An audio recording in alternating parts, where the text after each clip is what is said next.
नमस्कार, मैं हूं नूतन ठाकुर। दिल से दिल तक में आप सबका एक बार बहुत बहुत फिर से स्वागत कर रही हूँ। पिछले एपिसोड में मैंने आपको बताया था, एक्चुअली बातचीत हुई थी और पता चला था कि ये साल जो है ये हनुमान जी का साल है। तो कितनी बार हनुमान चालीसा का पाठ करें जो अच्छा रहेगा। और इसी बाबत थोड़ी सी और जानकारी लेने के लिए एक बार फिर से मैं आचार्य वास्तु गुरु विकास नौटियाल जी से मिल रही हूँ। विकास जी, आपका बहुत बहुत स्वागत है। धन्यवाद नूतन जी, आपको मेरे को अपने एपिसोड में बुलाने के लिए। आपका भी धन्यवाद समय निकालने के लिए। पिछले एपिसोड में आपने बताया था विकास नौटियाल जी कि अगर एक बार या 3 बार अगर हम हनुमान चालीसा का पाठ करते हैं जी तो फायदा है, क्योंकि ये हनुमान जी का साल माना जाता है जी। लेकिन अगर आप 7 बार करें तो बेहतर है। ये बताइए कि अगर 11 बार करें या 21 बार पाठ करें या 101 बार या 108 बार तो क्या उसके ज्यादा फायदे होंगे? नूतन जी, जैसे मैंने ये हनुमान चालीसा में ही कहीं ना कहीं आप देखोगे, जो 7 बार पाठ कर कोई छूटे ही बंदी महासुख होई। जो 7 बार पाठ कर कोई छूटे ही बंदी महासुख होई, तो उसे हर प्रकार के सुख प्राप्त होते हैं। तो वो हनुमान चालीसा के अंदर वर्णित है। लेकिन अति सर्वर्थ वर्जित, बहुत ज्यादा भी अगर आप अति करते हैं उसका दशांश हवन भी करना होता है आपको। कोई भी जैसे दशवंत हमारे हिंदू धर्म में, सिख धर्म में, मुस्लिम धर्म में, हर धर्म के अंदर आपको 10वां हिस्सा निकालने के लिए कहा जाता है। तो इसीलिए हमें कोई मंत्र करना होता है या हम कोई पाठ करवाते हैं, जैसे किसी ब्राह्मण से हम महामृत्युंजय का पाठ करवाते हैं तो 1.25 लाख अगर जाप होते हैं तो उसका दशवंत यानी कि 10वें हिस्से का हवन होता है।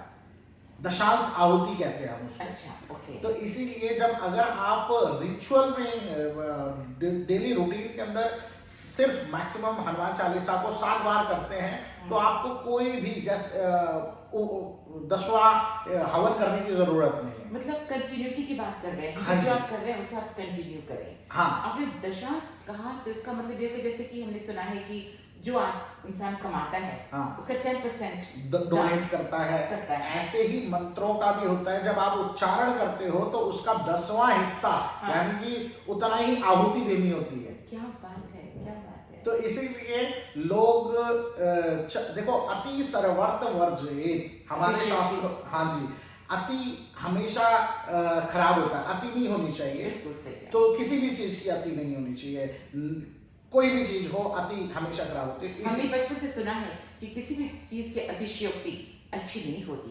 तो पाठ भी आप उतना ही करें, मतलब जितना आप कंटिन्यू कर सके। कहा गया है जितना, उससे अगर आप अधिक करते हो तो आपको वो भी नियम बताया गया है कि आपको उसकी आहुति देनी होती है। तो आहुति कैसे देंगे? हर दिन जो पाठ करते हैं, जैसे मैं भी करती हूँ, तो मैं 1 बार करती थी या 2 बार करती थी, जब से जाना कि 7 बार करना अच्छा होता है, तो मैं विदाउट फेल 7 बार जरूर पाठ करती हूँ।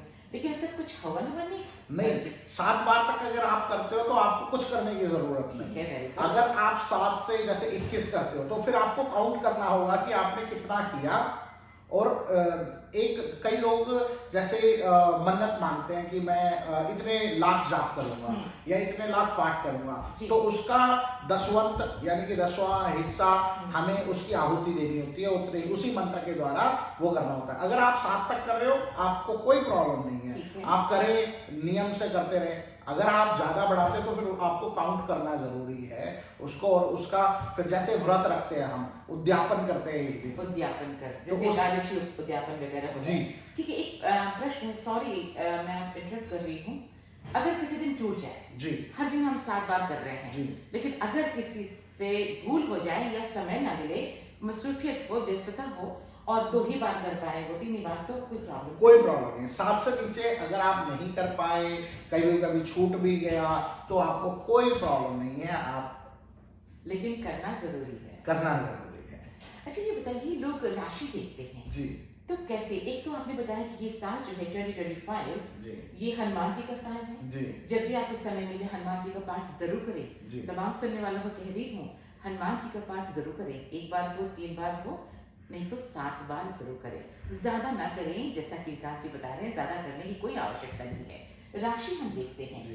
तो जब मैं भारत में थी तो वहां पर ऐसा होता था कि जन्मपत्र देख करके देखते थे, पर यहाँ अंग्रेजी कैलेंडर देख करके हम देखते हैं। जी। तो कैसे, जिसके पास जन्मपत्री नहीं है वो कैसे राशि देखे, और ये सूर्य और चंद्र की क्या बात है? जी, देखिए, आपको ये बहुत अच्छा प्रश्न है नूतन जी जो आपने पूछा, और बहुत सारे श्रोताओं का भी मुझे लगता है ये प्रश्न होगा, और मुझे भी कई कॉल्स आती है कि विकास जी आप बताएं हम राशि कैसे देखें, क्या हमारी राशि है, क्या हमारा जो नाम का अल्फाबेट आता है उसके अकॉर्डिंग राशि देखें, या हम मंथ जिस मंथ में पैदा हुए उसके अकॉर्डिंग राशि देखें, या हम जो पंडित जी बताते हैं चंद्रमा को देख करके, कुंडली देख करके वो राशि देखें। आपने बहुत अच्छी बात की, किसी का प्रश्न ही है, क्योंकि मैं रेडियो पे काम करती हूँ, मैं जी। ब्रॉडकास्टर हूँ, जी। तो वहीं पर जब मैंने बताया कि आपने 7 बार जाप करने के लिए कहा है, तो किसी ने पूछा ही एक्चुअली, जी, तो आपने सही कहा कि किसी का प्रश्न ही है। जी, तो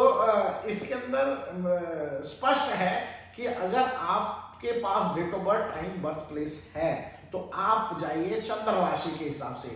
एक कहते हैं मून साइन और एक होता है सन साइन। तो मून साइन जो होता है चंद्र कुंडली के अंदर जहां पे चंद्रमा विराजमान होता है वही राशि होती है। 12 जब आप देखते हो एक लगन कुंडली के अंदर 12 बॉक्सेस होते हैं उसके अंदर, तो जिस राशि पे जाकर के चंद्रमा बैठ जाता है उसे हम कहते हैं मून साइन, यानी कि चंद्र राशि।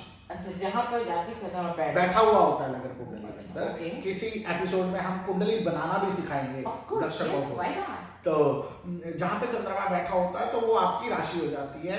किसी जब आप जन्मपत्री लिखवाएं पंडित जी से या एस्ट्रोलॉजर से, तो आप उनसे पूछ सकते हैं कि मेरी चंद्र राशि कौन सी है, तो उसके हिसाब से राशि को देखोगे तो आपके साथ एक्यूरेट आपका मिलेगा सारा कुछ। और अगर जन्मपत्री नहीं है तो? अगर जन्मपत्री नहीं है तो आपको मंथ के हिसाब से भी, जिस मास में आप पैदा हुए, जिस महीने में पैदा हुए उसके अनुसार भी आप देख सकते हो कि जनवरी से मार्च तक की कौन सी राशि है, अक्टूबर वालों की कौन सी राशि है, वैसे देख सकते हो।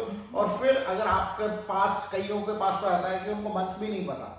अच्छा, हाँ जी, तो उसके लिए क्या होगा? उसके लिए फिर नाम का पहला अक्षर, ओह, नाम अक्षर, नाम का पहला अक्षर। हाँ जी, ओके। तो उसके अकॉर्डिंग, जैसे आचम, भोरा, ब्रिकेशु, यानी कि ऐसे ही वर्णमाला होती है, उसके अनुसार राशियां दी जाती है। वो भी आप किसी विद्वान ज्योतिषी से पूछ सकते हैं। तो नाम का पहला जो अक्षर होता है जो निकलता है, उसके अगर उसके हिसाब से नाम न रखा जाए तो जी।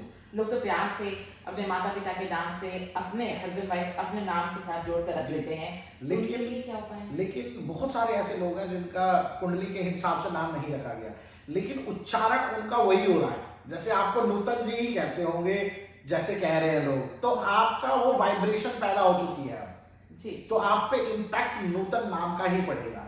क्या बात है। कहते हैं जैसे नाम वैसा काम, तो आपने कई बार सुना होगा, जैसे मेरा नाम विकास है तो कई भी लोग मेरे को ऐसे कहते थे आप तो बहुत विकास करेंगे। सही है, बिल्कुल सही है। तो इसलिए पहला अक्षर, हम न्यूमरोलॉजी की भी जब बात करते हैं तो हम पूरे नंबर्स को काउंट करते हैं, पूरे अल्फाबेट्स को काउंट करते हैं। बहुत अच्छी बात कही विकास जी आपने, जी। आप बहुत विकास करेंगे, किसी ने सही कहा। और लोग कहते हैं नूतन मीन्स न्यू, नया। जी। मैं हर दिन कुछ नया करना चाहती हूँ, बिल्कुल। नया करती हूँ, तो अपने नाम को सार्थक कर रही हूँ, हाँ। तो नाम का वो वाइब्रेशन हो जाता है पर्सनालिटी पे। जी, ठीक है, वेरी गुड। वैसा ही आपका झलकता है और आपको पसंद भी होगा कुछ नया करना, कुछ एक्साइटेड करना। जी बिल्कुल बिल्कुल जी। बिल्कुल बिल्कुल। तमाम सुनने वालों से आप जाते जाते कुछ टिप्स दे जाइए, जिसको कुछ नहीं पता है, इसके बारे में कोई नॉलेज नहीं है, ये 2025 हनुमान जी का साल है, जी। छोटा सा कोई उपाय बताएं तमाम दर्शकों को ताकि उन्हें फायदा हो। आप इस वर्ष देखिए, दोबारा से हम मंगल पे ही लेकर के आते हैं, क्योंकि ये अंक ज्योतिष के हिसाब से मंगल का ही वर्ष है ये। अगर आपका कोई छोटा भाई बहन, बड़ा भाई बहन, आप उनको इस वर्ष गिफ्ट देना प्रारंभ करो। कोई गिफ्ट देना प्रारंभ करो, कोई टी शर्ट दे दी लाल रंग की, अच्छा। या हाँ कोई उनको उपहार देना शुरू करो मंगलवार के दिन। मंगलवार के दिन। ओके। आप अपने जीवन में विद इन 2-3 मंथ आप देखोगे कि आपके कुछ ना कुछ अच्छा होना शुरू हो रहा है आपका। छोटे को या बड़े को? कोई भी, क्योंकि मंगल जो है भाई बहनों का कारक है। जैसे चंद्रमा माँ का कारक है।